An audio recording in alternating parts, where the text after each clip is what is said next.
తీర్చండి బాబు.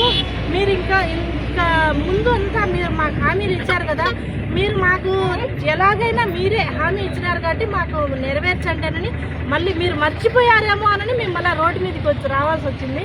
ఇంకోటి ఏమనంటే మేడం, ప్రతి ఒక్కరూ చెప్పుకోలేని బాధతో కుమిలిపోతున్నారే తప్ప సంతోషంగాను మా ఆనందంగాను ఎవ్వరు ఉద్యోగాలు చేయడం లేదు. ఎందుకనంటే ఎంత చాలని ఉద్యోగంతో ఎంత చులకనగానో ఎంత బాధతోనో వేదనతోనూ భరిస్తున్నారు. ఎందుకంటే ఈ ఉద్యోగం మానేసి వేరే ఏం చేయలేరు. ఇప్పుడు డీసీలో మాకు వెయిటేజ్ ఇవ్వాలని మమ్మల్ని కలపమని ఖాళీ పోస్టులు ఉన్న చోటే కదా మాకు ఇచ్చారు. ఆ చోట్ల మమ్మల్ని ఇన్ని సంవత్సరాలుగా ఉన్నాం కాబట్టి మమ్మల్ని అక్కడ రెగ్యులర్ చేయొచ్చు కదా. ఇప్పుడు కూటమి ప్రభుత్వము లేని ముందు అప్పుడు ఏమన్నారు, 2017 విజయవాడలో మేము ధర్నా చేశాము. అక్కడ చేస్తే అక్కడ ఏమన్నారు, అది సెంట్రల్ గవర్నమెంట్ ఎస్ఎస్సీ అనేది అదొక సంస్థ, మాకు సంబంధం లేదు అన్నారు.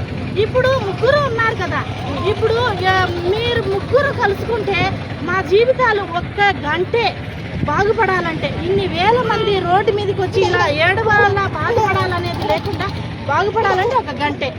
కాబట్టి దయతలిచి అందరినీ గవర్నమెంట్ వేడుకునేది ఏమంటే, ఇన్ని సంవత్సరాలు ఉన్న మా బాధలు తీరడం లేదు కాబట్టి ఇప్పుడు అందరూ ఒకటిగా ఉన్నారు కాబట్టి ఈ సమయంలో చేయకపోతే ఇంక జీవితంలో మా బతుకులు మారవు. అది మేడం నేను చెప్పదలుచుకున్నాను. Thank you madam.